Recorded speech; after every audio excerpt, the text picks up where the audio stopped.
بسم الله الرحمن الرحيم.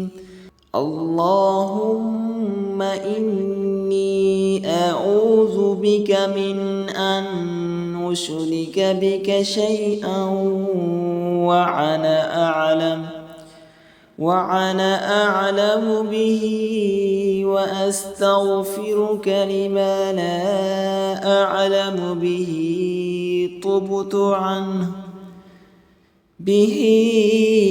تبت عنه وتبرأت من الكفر والشرك والكذب والغيبة والبدعة والنميمة والفواحش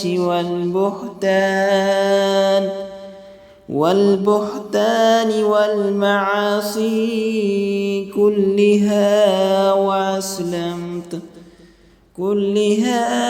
وأسلمت وأقول لا إله